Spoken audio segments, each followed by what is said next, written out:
terserah ibu aja gimana enaknya. Di WA aja dulu nak, di WA saya. Nomor teteh ada nggak? Ayo, teteh kasih aja nomor teteh.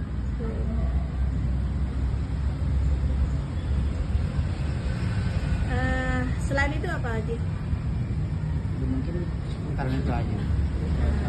Filsafat, Kalian jurusannya apa sih saya? manajemen pendidikan. Filsafat itu sendiri kan sebetulnya ibarat sebuah ilmu, dia adalah ilmu yang sangat dasar ya nak ya. Dia harus benar-benar mengakar pada dasar banget gitu ya. Tapi filsafat itu sendiri kalau memang tauhidnya kurang ya nak ya. Kalau tauhidnya kurang, maka tidak sedikit bahasa Sunda mah berkataikan, ngerti nggak? Paham ya nak ya? Tidak sampai ke tujuan. Karena apa? Karena butuh pemikiran yang sangat luas, butuh pemikiran yang sangat dalam, dan tentunya dasar dari filsafat itu tauhid. Intinya itu. Tanpa tauhid itu akan hilang dari esensi filsafat itu sendiri. Jadi semua ilmu itu sebetulnya berdasar kepada filsafat. Dasarnya itu filsafat itu. Nah, ibaratnya ilmu yang kita miliki di dunia ini hanya seujung tinta ya sayang ya. Ujung tinta dibandingkan dengan melimpahnya air laut itu nggak. Jadi makanya kalau manusia kurang tauhidnya, keimanannya kurang, justru malah dari filsafat itu sendiri bisa menyesatkan ya. Jadi kalau mau mempelajari itu, kuatkan dulu tauhidnya sebagai dasar akar. Karena kalau kita tauhid tidak kuat, maka itu akan menjadi syirku billah. Dan salah satu dosa besar yang tidak bisa diampuni kan syirku billah ya nak ya. Misalnya dosa-dosa besar yang lain masih bisa kita mohon ampun, taubat, selesai. Tapi kalau syirku billah itu amat sangat sulit. Terus lanjut.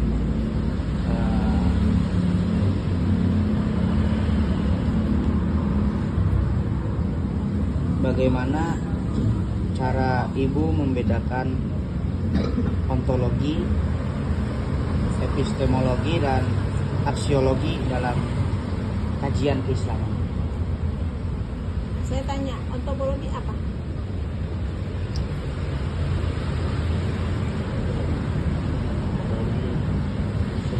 Teteh ada yang tahu ontologi? Hakikat Allah kan? Terus apa lagi? Epistemologi. Epistemologi. Tadi ontologi hakikat. Epistemologi apa? Hakikat, Hah? hakikat pengetahuan bagaimana cara kita memperolehnya. Pembentukan lebih ke karakter ya. Nah, terus terakhir Aksiologi. apa tuh? tata cara Cara. Cara. Yang pertama dulu apa tadi? Ontologi. Tentang hakikat. Iya. Hakikat kita kan yang pertama kali Nabi lahir itu inama buistu liutamima makarima akhlak. ya. Bahwa aku diutus ke dunia ini adalah untuk memperbaiki akhlak. Maka akhlak sekarang kan namanya luas ya, adab ya, attitude itu mana. Jadi dasar akar manusia itu sayang akhlaknya dulu nah. Kalau sudah akar terbentuk, maka adab attitude otomatis ikut ya. Karena menurut Imam Ali, menurut Imam Al-Ghazali dan Imam Ali bin Abi Thalib mengatakan, aku lebih mencintai orang yang beradab daripada yang berilmu. Kalau sekedar ilmu, maaf sayang, syaitan itu lebih tinggi ilmunya daripada kita manusia. Iya. Karena yang membedakan manusia dengan syaitan itu adalah adabnya. Artinya apa nak? Pernah ada imam yang sangat taat sekali dalam beribadah, hingga setan itu tertarik untuk menguji imam tersebut. Karena setan bisa menyerupai berbagai bentuk ya sayangnya. Maka datanglah seolah-olah syaitan tadi datang seolah-olah sebagai ulama dengan aksesoris sedemikian rupa hingga ulama tadi tidak menyadari bahwa itu adalah bukan ulama, tapi syaitan yang mencoba menguji, mengguncang keimanan dia. Sebelum diskusi, pokoknya dia assalamualaikum, basa-basi dah. Sebelum diskusi dia langsung menciptakan aturan main, ada 4 yang dia ciptakan. Aturan main pertama apa coba? Kalau dia kalah dalam berdebat tentang keislaman sayang, tentang hakikat iman. Kalau dia kalah berdebat, ada 4 pilihan. Mungkin Tesuni dulu pernah ya. Ada pilihannya 1 berjudi ya, berzina, membunuh dan minuman keras. Itu sudah diarahkan sama setan. Misalnya pas diskusi, dia yakin bakal menang dan ternyata hasil akhirnya apa coba? Memang menang. Berarti artinya apa? Kita bisa ambil kesimpulan. Ternyata kita manusia itu lebih lemah dibanding setan secara keilmuan. Tapi yang membuat kita menang satu sayang. Kita tuh ada adab, ada akhlak, itu, ada etika, itu sayang.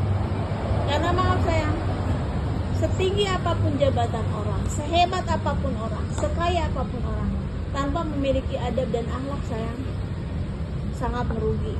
Suka lihat nggak di TV bos dibunuh oleh anak buah? Karena apa sayang?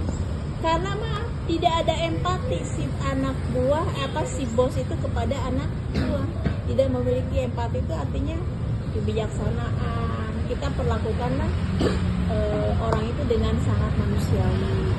Jadi sebetulnya sayang dalam Islam itu sudah sangat lengkap ya. Apa yang kita tanam, apa yang kita tuai, itu enggak. Sebenarnya kalau kita jahat ke orang, sebenarnya bukan kita menjahati orang lain sayang, berarti kita sudah menciptakan kejahatan untuk diri kita sendiri. Baik kembali kepada kita, buruk pun akan kembali kepada kita.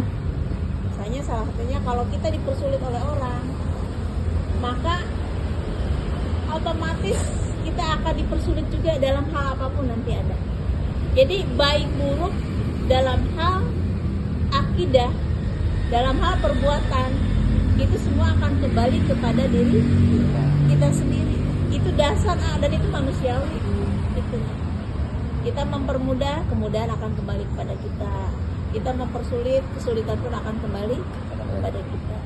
Jadi ibaratnya hirup mah semua kan kata malaikat Jibril gini, berbuatlah kamu sesukamu, ngerti nggak? Berbuatlah kamu sesukamu, maka kau akan mati juga, ngerti nggak? Mau seperti apapun sayang, itu kembali akan diminta pertanggungjawaban. Gitu, ya. Ada lagi? Ini ibu-ibunya mangga. Tadi apa lagi kan yang kata? Epistemologi apa?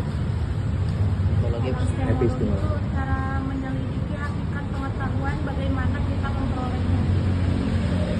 Cara menyelidiki, menganalisis, Bagaimana cara kita memperolehnya. cara memperoleh dari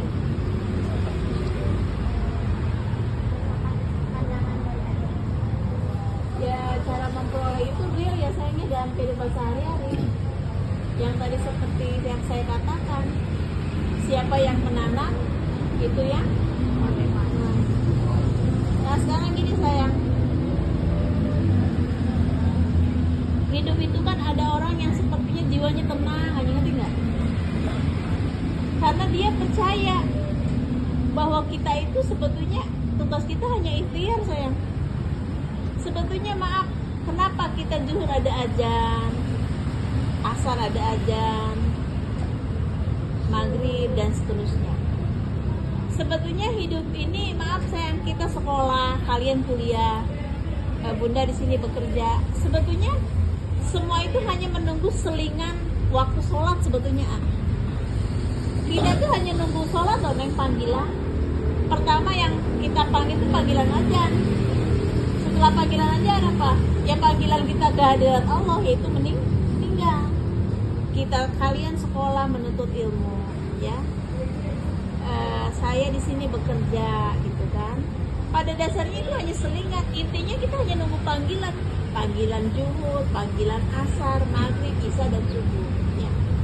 Nah, apa sih yang dapat ketenangan batin itu? Ketenangan batin didapat itu satu sayang, di hati. Kenapa iman disebut?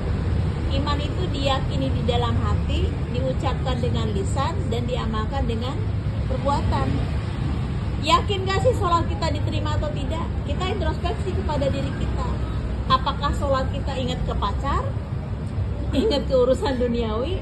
Kadang apa yang kita lupa ya sayangnya, ketika sholat kita ingat ada di mana. Nah itu tadi, itu setan bekerjanya luar biasa banget. SOP setan ya, luar biasa. Nah punten, makanya kita di sini harus bisa belajar untuk benar-benar hablum minallah. Bagaimana sih caranya kita harus ibadah biar feedbacknya kembali kepada kita? Satu, ingat mati. Nah, seolah-olah apa yang kita lakukan itu sholat, itu adalah sholat yang terakhir yang kita lakukan, maka timbul khusyuk. Intinya satu sayang, kita tuh terlalu ketakutan hidup seolah-olah kita mengesampingkan Allah itu nggak ada. Kalau kita semua yakin atas kekuasaan, kebesaran Allah, kalau kita meyakini, kita nggak usah takut hidup. Orang udah ada yang ngejamin kok. Kita kadang terlalu sombong kita ini sebagai manusia nih. Seolah-olah kita takut nggak makan, ngerti nggak? Kita takut nggak bekerja, takut kita nggak lulus. Sayang, sekarang kalian kuliah, kalian ujian, kalian nanti bekerja. Sebetulnya skenario Allah tuh udah ada. Jadi kita tuh terlalu fisik sebetulnya, hati kita tuh seolah-olah kita tuh yang terhebat, seolah-olah perjuangan tuh kita. Sebenarnya tugas kita tuh hanya ikhtiar, semua yang menentukan itu Allah. Intinya satu sayang, ini surat Ar-Ra'd ayat 11 ya. Allah tidak akan mengubah nasib seorang jika orang itu tidak mau mengubahnya. Walaupun ada takdir, kita tetap harus ada usaha. Contoh, zaman Nabi Musa itu ada anak muda. Bukan zaman Nabi Musa. Itu ada anak muda yang datang kepada beliau. Dia mengundang mau menikah. Karena Nabi ini diberi oleh Allah mukjizat untuk melihat sesuatu yang tidak dilihat oleh orang lain. Terbetiklah di hatinya, kasihan amat anak muda ini meninggal di hari pernikahannya. Maka mau disampaikan, tapi kan takut nanti pemuda ini malah jadi stres, itu enggak. Udah biarkanlah takdir itu berbicara. Ternyata sayang, 70 tahun kemudian si Nabi itu bertemu dengan pemuda tadi. Nabi itu pertama mohon maaf tidak bisa hadir ke acara pernikahan itu, tetapi mewakili nanti itu. Nah, apa yang kamu lakukan hingga umurmu panjang hingga saat ini? Ternyata sayang, yang bisa mengubah takdir salah satunya adalah ibadah. Jadi pemuda tadi sebelum melakukan pernikahan, jadi misalnya nikahnya hari Minggu ya Neng ya, hari Sabtu teh si pemuda tadi mengundang anak yatim dan duafa, bersedekah, dia yang sedekah. Ternyata sayang, yang bisa mengubah takdir salah satunya adalah sedekah. Jadi dia mengundang anak yatim tadi, dan maka umurnya tadi ditangguhkan oleh Allah. Jadi pahami sayang? Jadi esensinya itu ada di dalam diri kita. Allah itu sangat dekat sayang, lebih dekat daripada urat nadi. Bisa dipahami sayang? Sekuat apapun manusia ingin, kalau Allah nggak akan nyampe ke takdir, sampai nggak? Sampai nggak? Maka ada istilah, apa yang sudah menjadi jatahmu tidak akan tertukar, ya nggak? Nggak akan tertukar, nggak akan lari, betul ya. Maka ada lagi, Tete? Aksiologi. Yang terakhir Bu, aksiologi, yaitu nilai kebermanfaatan. Yarfa'illahu allazina amanu minkum inda kulli darajah. Manusia yang paling baik adalah manusia yang memiliki manfaat untuk orang lain. Misalnya kalian nanti kan berkecimpung di manajemen Islam ya. Mudah-mudahan udah doakan semua kalian ada di lingkungan kemenang ataupun di lingkungan Baznas atau apalah gitu ya. Kenapa di kita Islam tuh susah maju? Satu yang saya lihat itu manajemen zakat kita belum benar, betul nggak? Benar nggak? Kenapa maaf nonis itu maju sayang? Nonis itu saya punya tetangga di Galumas. Kebetulan tetangga itu tuh suaminya meninggal. Ternyata anaknya itu dari SMP sampai PTN itu udah ditanggung oleh kayak kita mah badan dewan masjidnya gitu nih. Oleh ditanggung oleh dewan gereja sampai lulus S. Saya tanya sama tetangga tersebut,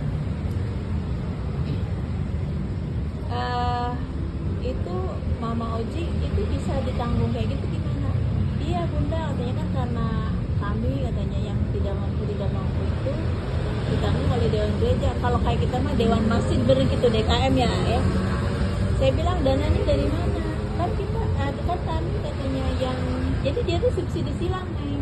Yang kaya itu nih dia mengeluarkan uang misalnya kayak kita berzakat itu kayak di dewan gereja itu. Dan maaf sayang, itu luar biasa. Sampai ke makanan biji, makanannya, pakaiannya itu ditanggung oleh dewan gereja. Jadi kalau di kita maaf, contohnya nggak usah jauh-jauh ya teh ya. Kalau kita bulan puasa kan suka dimintain zakat ya. Baznas datang ke sini neng, tapi kan kita mah zakatnya udah direkrut sama perusahaan. Misalnya nih, bunda karena suami bunda di KIC ya di PT, itu bunda udah otomatis dipotong nih sama perusahaan teh gitu, zakatnya nih. Ya otomatis akhirnya anak aja satu di sini yang udah diambil, padahal mah di sana udah ngasih. Saya perusahaan udah ngasih aja. Sekarang teh ya, nggak usah jauh-jauh di sini sekolah itu total kelas 10, 11, 12 tuh ada 813. Sekarang kalau ngasih zakat semua neng sekolah asli, misalnya ada orang yang nggak mampu di seputar sini dari 813 zakat itu bisa untuk membantu gitu nih.